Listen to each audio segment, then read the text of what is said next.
ہمارے ہاں اسٹیبلشمنٹ کی اصطلاح بکثرت استعمال ہوتی ہے۔ آپ نے اکثر سنا ہوگا صحافی، تجزیہ نگار، عام افراد اور ہمارے سیاستدان اکثر یہ کہتے ہیں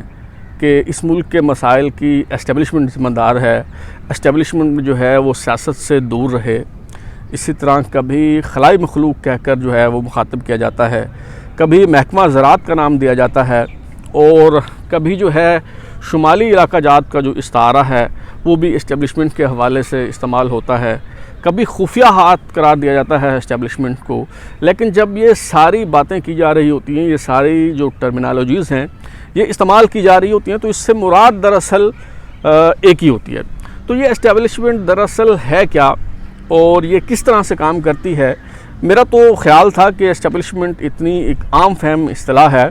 کہ ہم سب لوگ بخوبی جانتے ہیں کہ جب اسٹیبلشمنٹ کا نام جو ہے وہ استعمال ہوتا ہے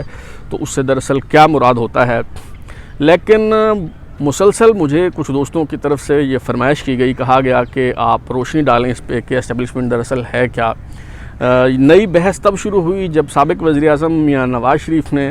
پی ڈی ایم کے جلسوں میں army chief general Qamar Javed Bajwa کا نام لینا شروع کیا، یا D G I S I general Faiz Hameed کا نام لے کر بات کرنا شروع کی، تو یہ بحث ایک بار پھر شروع ہو گئی کہ اسٹیبلشمنٹ دراصل ہے کیا۔ بلاول بھٹو زرداری صاحب جو ہیں انہوں نے برطانوی نشریاتی ادارے کو انٹرویو دیتے ہوئے اس میں یہ بات کی کہ ہمارے درمیان اتفاق ہوا تھا کہ ہم اسٹیبلشمنٹ کی جو اصطلاح ہے وہ استعمال کریں گے، یہ طے نہیں ہوا تھا کہ نام لے کر جو ہے وہ بات کی جائے گی۔ تو ایک بار پھر یہ کنفیوژن پیدا ہوئی کہ کیا اسٹیبلشمنٹ کوئی مختلف اینٹی ہے، یا پھر یہ جن لوگوں کے نام سابق وزیر اعظم میاں نواز شریف لے رہے ہیں یا وہی اسٹیبلشمنٹ ہیں۔ تو میں نے سوچا کیوں نہ اس حوالے سے بات کی جائے۔ دیکھیے، اسٹیبلشمنٹ کے حوالے سے ہمارے ملک میں ایک تاثر یہ بھی ہے کہ جو سول اور ملٹری بیوروکریسی ہے وہ مل کے دراصل اسٹیبلشمنٹ بناتی ہے۔ وہ پیچھے رہتے ہوئے ملکی معاملات کو جو ہے وہ کنٹرول کرتے ہیں، اور جتنے بھی اہم فیصلے ہیں وہ یہ اسٹیبلشمنٹ کرتی ہے۔ اگر آپ ہی یہی سمجھتے ہیں کہ اسٹیبلشمنٹ دراصل سول اور ملٹری بیوروکریسی کا نام ہے تو اس غلط فہمی اور مغالطے سے نکل آئیں، کیونکہ سول بیوروکریسی جو ہے وہ اتنی کمزور ہے، وہ اتنی اس کے اندر ضعف ہے کہ وہ کسی قطار شمار میں نہیں ہے، وہ ہرگز اسٹیبلشمنٹ کا حصہ نہیں ہے۔ اس طرح اگر کچھ لوگوں کا خیال ہے کہ جو جوڈیشری ہے وہ اسٹیبلشمنٹ کا حصہ ہے تو یہ تاثر بھی جو ہے وہ درست نہیں ہے۔ سول بیوروکریسی ہو یا پھر جوڈیشری ہو، مختلف ادوار میں سول بیوروکریسی کے لوگ یا جوڈیشری کے لوگ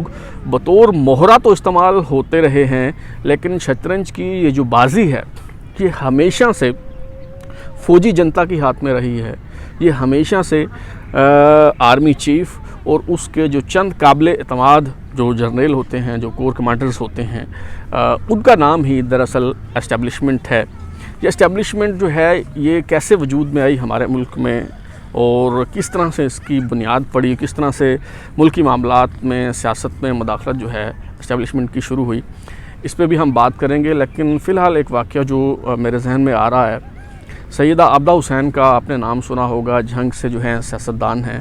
امریکہ میں پاکستان کی سفیر رہی ہے۔ انہوں نے اپنی خود نوشت پاور فیلئر میں ایک واقعہ بیان کیا ہے جو میرے خیال میں اسٹیبلشمنٹ کو سمجھنے کے حوالے سے بڑا اہم ہے۔ جب سیدہ عابدہ حسین امریکہ میں پاکستان کی سفیر تھیں تو آرمی چیف جنرل آصف نواز امریکہ تشریف لے گئے۔ انہوں نے اس دورہ امریکہ کے دوران اور بہت سے بلنڈرز کیے۔ امریکی جو نائب وزیر دفاع ہیں ڈک چینی، ان سے ملاقات کے دوران انہوں نے پاکستانی سفیر سیدہ عابدہ حسین کو جو ہے وہ باہر نکال دیا، اور ان کی غیر موجودگی میں جو بات چیت ہوئی وہ یہ ہوئی کہ ڈک چینی نے کہا کہ آپ ایٹمی پروگرام رول بیک کر دیں، اور اس کے عوض اگر آپ پاکستان میں ٹیک اوور کر لیتے ہیں، اقتدار پر قبضہ کر لیتے ہیں، تو امریکہ کو اس پہ جو ہے وہ کوئی اعتراض نہیں ہوگا۔ اور بھی انہوں نے بہت سے بلنڈرز کیے اس دورے کے دوران، لیکن اس پہ ہم بات نہیں کرتے۔ جو ہمارا موضوع ہے اس سے متعلقہ ایک بڑا اہم واقعہ ہے۔ اس دورے کے دوران جنرل آصف نواز نے سیدہ عابدہ حسین کو یہ کہا کہ ان کا خیال ہے کہ اگر وزیر اعظم تبدیل ہو جائے تو امریکیوں کا دباؤ جو ہے وہ کسی حد تک کم ہو جائے گا اور ہمیں کچھ ٹائم مل جائے گا۔ اور پھر انہوں نے تجویز پیش کی کہ نواز شریف ناگزیر نہیں ہے، اس کو اگر ہٹا کے میر بلخ شیر مزاری کو وزیر اعظم بنا دیا جائے تو امریکی دباؤ سے ہمیں وقتی طور پہ نجات مل جائے گی۔ بعد میں عابدہ حسین لکھتی ہیں کہ وہ پاکستان آئیں تو وہاں پہ بھی دوبارہ سے انہوں نے میر بلخ شیر مزاری کا نام جو ہے وہ پیش کیا، اور پھر ایک ملاقات ان کی میر بلخ شیر مزاری سے ہوئی تو انہوں نے بھی پوچھا کہ کیا مجھے وزیر اعظم جو ہے وہ بنایا جا رہا ہے۔ اس دوران ہوتا یہ ہے کہ جنرل آصف نواز جو ہیں وہ حادثاتی طور پہ ان کی موت واقع ہو جاتی ہے، وہ ایکسرسائز کرتے ہوئے غالباً انہیں دل کا دورہ پڑتا ہے اور وہ فوت ہو جاتے ہیں۔ اس کے بعد کاکڑ صاحب جو ہیں وہ آرمی چیف بن جاتے ہیں، اور کئی مہینوں بعد جب صدر غلام اسحاق خان اسمبلیاں تحلیل کرتے ہیں تو میر بلخ شیر مزاری کو ہی وزیر اعظم بنایا جاتا ہے۔ اس کا مطلب یہ ہوا کہ جو اصل اسٹیبلشمنٹ ہے وہ دراصل افواج پاکستان کا سپہ سالار ہی ہوتا ہے، اس کی پالیسیاں ہی جو ہیں وہ چلتی ہیں، اور وہ ایک فرد کے آنے جانے سے کوئی فرق نہیں پڑتا، جو ادارے کی جو محکمے کی جو پالیسیاں ہوتی ہیں ان کا تسلسل جو ہے وہ جاری رہتا ہے۔ اب ہم چلتے ہیں اس طرف کہ یہ جو اسٹیبلشمنٹ ہے اس کی بنیاد کس طرح پڑی، اس کا آغاز کیسے ہوا۔ شروع میں بالکل یہ تاثر درست ہے کہ قیام پاکستان کے فوراً بعد جب اسٹیبلشمنٹ وجود میں آئی تو جو سول بیوروکریسی تھی اس کے کچھ لوگ اس کا حصہ ضرور تھے۔ مثال کے طور پہ جو غلام محمد تھے جو بعد ازاں گورنر جنرل بنے، وہ بیوروکریٹ تھے، بڑے تگڑے بیوروکریٹ تھے۔ اسی طرح جو بعد میں صدر بنے میجر جنرل سکندر مرزا جو پہلے وزیر سیکرٹری دفاع رہے، وہ بھی اسٹیبلشمنٹ کا حصہ تھے۔ چودھری محمد علی جو بعد میں وزیر اعظم بنے، وہ بھی بیوروکریٹ تھے، سول بیوروکریسی کا حصہ تھے۔ تو یہ جو تین لوگ تھے انہوں نے ساتھ ملایا army chief general Ayub Khan کو، اور ساتھ ملا کے انہوں نے اس پورے ملک پہ، پاکستان پہ کنٹرول کرنے کا جو ہے وہ منصوبہ بنایا۔ جب لیاقت علی خان کی شہادت ہوئی تو اس کے بعد یہ جو اسٹیبلشمنٹ تھی اس کی گرفت ملک پہ اور زیادہ مضبوط ہو گئی، اور مضبوط اس طرح سے ہو گئی کہ غلام محمد جو ہیں وہ گورنر جنرل جو ہے وہ بن گئے، خواجہ ناظم الدین کو وزیر اعظم بنا دیا گیا۔ اب اگر یہ کام اس کے برعکس ہوتا، یعنی خواجہ ناظم الدین اگر گورنر جنرل بن جاتے اور غلام محمد کو وزیر اعظم بنا دیا جاتا تو شاید یہ نوبت نہ آتی۔ گورنر جنرل کا جو عہدہ تھا وہ اس دور میں بڑا طاقتور تھا، اختیارات جو ہیں وہ سارے اس میں مرتکز تھے، اس لیے کہ پہلے گورنر جو تھے وہ قائد اعظم تھے، اور ان کی شخصیت کی وجہ سے چونکہ وہ بانی تھے قوم کے، تو سارے اختیارات جو ہیں وہ، اور پھر لیاقت علی خان جو ہے وہ بھی ایک بڑے قداور شخصیت تھے، تو اس لیے جب تک وہ وزیر اعظم رہے تو اختیارات کا جو توازن ہے کچھ نہ کچھ قائم رہا۔ لیکن جب گورنر جنرل بن گئے غلام محمد اور وزیر اعظم بن گئے خواجہ ناظم الدین تو یہ اختیارات کا توازن جو ہے یہ بگڑ گیا۔ اس کے بعد یہ جو اسٹیبلشمنٹ تھی جس چار لوگوں کا میں نے نام لیا، انہوں نے پہلے خواجہ ناظم الدین کو آؤٹ کیا، اور پھر ایک ایک کر کے غلام محمد جو ہیں وہ وزیر اعظم کو تاش کے پتوں کی طرح پھینٹتے رہے، اور جو ہے یکے بعد دیگرے وزیر اعظم کو فارغ کیا جاتا رہا، اور یوں اسٹیبلشمنٹ کی گرفت جو ہے وہ پاکستان پہ مضبوط تر ہوتی چلی گئی۔ بعد میں جنرل ایوب خان کو وزیر دفاع بنا دیا گیا، وہ آرمی چیف تھے۔ یہ میں سمجھتا ہوں کہ ایک اور ٹرننگ پوائنٹ تھا، کیونکہ ایک پریسیڈنٹ قائم کر دی گئی۔ قائد نے فرمایا تھا کہ کوئی تعلق نہیں ہے ان کا سیاست سے، افواج پاکستان کو سیاست سے دور رہنا چاہیے، لیکن ایک سرونگ آرمی چیف کو جو ہے وہ وزیر دفاع بنا دیا گیا۔ یہاں سے بنیاد رکھ دی گئی فوج کی سیاست میں مداخلت کی۔ اس کے بعد ان دونوں نے مل کے غلام محمد کو فارغ کر دیا، سکندر مرزا جو ہیں وہ صدر بن جاتے ہیں، پھر اب چودھری محمد علی کو بھی الٹیمیٹلی فارغ کر دیا جاتا ہے۔ اب میدان میں رہ جاتے ہیں دو لوگ، سکندر مرزا اور جنرل ایوب خان۔ یہ دونوں مل کر ملی بھگت سے انہوں نے آخری جو وزیر اعظم تھے فیروز خان نون، ان کو فارغ کیا، ملک میں مارشل لا لگا دیا۔ اب جب ملک میں مارشل لا لگا دیا تو جو صدر سکندر مرزا تھے وہ جس شاخ پہ بیٹھے تھے وہی انہوں نے کاٹ ڈالی، کیونکہ وہ آئین کی روح سے صدر پاکستان تھے۔ جب آئین ہی نہیں رہا تو پھر صدر پاکستان کی کیا حیثیت ہوگی، پھر چیف مارشل ایڈمنسٹریٹر کے پاس ہی سارے اختیارات ہوں گے۔ تو ایوب خان نے اپنے یہ اختیارات استعمال کرتے ہوئے چند دن بعد ہی سکندر مرزا کو بھی رخصت کر دیا، اور سکندر مرزا کی رخصتی کے بعد یعنی 1958 میں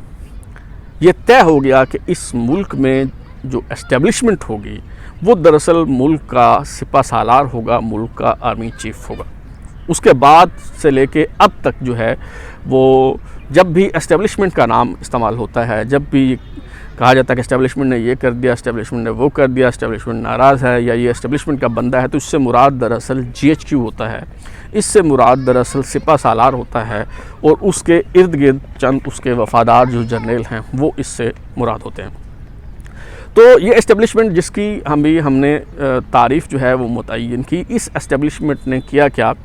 کہ ریاست کے متوازی ایک ریاست اسٹیٹ ود ان اسٹیٹ انہوں نے قائم کر لی۔ یعنی بظاہر تو ملک کے اندر وزیر اعظم ہے، وہ جواب دہ ہے، وہ سربراہ حکومت ہے، اس کے پاس سارے اختیارات ہیں، لیکن عملاً جو تمام اختیارات ہیں، جو کلیدی فیصلے ہیں، خواہ وہ داخلی سطح پہ ہوں، خواہ وہ خارجی سطح پہ ہوں، وہ آرمی چیف ہی کرتے ہیں، یا کم و بیش ان کی اجازت کے بغیر جو ہے وہ کوئی فیصلہ نہیں کیا جا سکتا۔ لیکن جب کوئی ذمہ داری عائد کرنی ہوتی ہے، جب کسی پہ رسپانسبلٹی فکس کرنی ہوتی ہے، تو پھر گالیاں وزیر اعظم کے حصے میں ہی آتے ہیں اور اسٹیبلشمنٹ کو کوئی نہیں پوچھتا۔ اسی طرح ملک کے دفاع کی جو ذمہ داری ہے وہ بظاہر تو وزیر دفاع کے پاس ہے، لیکن جو عملاً اختیارات ہیں وزیر دفاع کی کتنا بے اختیار ہوتا ہے یہ بتانے کی ضرورت نہیں ہے۔ تو عملاً جو ہے وہ اس کے پاس اختیارات نہیں ہوتے، ہاں لیکن جب تنقید ہوتی ہے تو تنقید پھر وزیر دفاع پہ ہی ہوتی ہے۔ اس طرح ہر شعبہ ہائے زندگی میں جتنے بھی محکمے ہیں، ہر محکمے کے جو پیرالل ہے ایک محکمہ کھڑا کر دیا گیا۔ مثال کے طور پہ وزارت اطلاعات و نشریات ہے حکومت کی، تو اس کے مقابلے میں فوج کا جو محکمہ تعلقات عامہ ہے، ISPR ہے، وہ بتدریج جو ہے اس کو مضبوط کیا جاتا رہا، اور آج وہ وزارت اطلاعات و نشریات کے مقابلے میں کہیں زیادہ جو ہے وہ مضبوط ہے، توانا ہے۔ ہر شعبہ میں آپ دیکھیں کہ مثال کے طور پہ آپ سرحدوں کو کنٹرول کرنا، سرحدوں پہ سمگلنگ کو روکنا، آپ دیکھیں کہ اس حوالے سے جتنے بھی اختیارات ہیں وہ فوج کے پاس ہیں، رینجرز کے پاس ہیں، لیکن اگر سمگلنگ ہوگی وہاں پہ تو اس کی جو گالیاں پڑیں گی وہ کسٹمز کا جو محکمہ ہے اس کو پڑیں گی۔ اسی طرح آپ نے دنیا میں کہیں نہیں دیکھا ہوگا کہ انسداد منشیات کا ادارہ جو ہے، کوئی ANF جس طرح ہمارے ملک میں ہے، اور کسی ملک میں آپ کو اس طرح کی مثال جو ہے وہ نہیں ملے گی۔ کسٹمز کے انڈر ہی ہوتے ہیں یہ سارے اختیارات، لیکن ہمارے ملک میں دیگر محکموں کی طرح اس محکمے کے پیرالل بھی ایک محکمہ جو ہے وہ کھڑا کر دیا گیا ہے۔ جتنے اس والے سے بے شمار مثالیں جو ہیں وہ دی جا سکتی ہیں، لیکن ظاہر ہے کہ بات طویل ہو جائے گی۔ یہ جس طرح ہمارے سویلین ادارے ہیں، FIA ہے، جس طرح اسپیشل برانچ ہے، اس کے بعد IB ہے، انٹیلیجنس بیورو، ان کے مقابلے میں ISI اور MI کو جو ہے وہ لا کے کھڑا کر دیا گیا۔ اچھا، اب میرے کہنے کا ہرگز یہ مطلب نہیں ہے کہ ان اداروں کو نہیں ہونا چاہیے، بالکل ہونا چاہیے، ہر ملک میں ہوتے ہیں یہ ادارے۔ آپ دیکھیں امریکہ میں CIA بھی ہے، FBI بھی ہے، آپ انڈیا کی مثال لے لیں، وہاں پہ RA بھی ہے اور CBI بھی ہے، لیکن ہمارے ملک میں معاملات گڈ کر دیے گئے ہیں۔ اختیارات ایک ادارے کے پاس ہیں، جواب دہ دوسرا ادارہ ہے۔ مثلا ابھی کوئی اگر دہشت گردی کا کوئی واقعہ ہوتا ہے، اس پہ IB کو متون کیا جائے گا، FIA سے جواب پرسی ہوگی، پولیس اسپیشل برانچ CTD پہ بات آئے گی، لیکن عملاً ان کے پاس نہ وسائل ہیں نہ اختیارات ہیں۔ ہر ملک میں ادارے ہوتے ہیں، لیکن ان کا ایک دائرہ کار جو ہے وہ متعین ہوتا ہے۔ مثال کے طور پہ آپ امریکہ کی مثال لیں، بھارت کی مثال لیں۔ بھارت میں RA جو ہے اس کا جو کام ہے وہ ایکسٹرنل جو تھریٹس ہیں ان کو کاؤنٹر کرنا ہے، جو انٹرنل میٹرز ہیں اس میں اس کا کوئی کسی قسم کا اختیار نہیں ہے، اس میں وہ بے اختیار ہے۔ اس طرح اگر آپ امریکہ کی مثال لیں تو امریکہ میں جو CIA ہے اس کا کام ایکسٹرنل تھریٹس جو ہے اس کو روکنا ہے، اس کو کنٹرول کرنا ہے، اور جو FBI ہے اس کا کام انٹرنل سیکورٹی کو دیکھنا ہے۔ لیکن ہمارے ہاں یہ ہے کہ دونوں طرح کے جو تھریٹس ہیں اس کے حوالے سے اختیارات ایک ادارے کے پاس ہیں، جواب دہی جو ہے وہ دوسرے ادارے سے ہوتی ہے، اور یہ سلسلہ جو ہے وہ ہر محکمے، ہر ادارے کے حوالے سے یہی ہے کہ ایک ادارہ ہے جس کے پاس اختیارات ہیں، دوسرا ادارہ ہے جس کے پاس ذمہ داریاں ہیں اور جس سے جواب دہی کی جاتی ہے، اور اگر گالیاں پڑتی ہیں تو وہ اس ادارے کو پڑتی ہیں۔ اس طرح سے یہ دراصل اسٹیبلشمنٹ کام کرتی ہے۔ صدر غلام اسحاق خان کا جو زمانہ تھا اس دور میں ایک بار پھر کچھ جو سول بیوروکریٹس تھے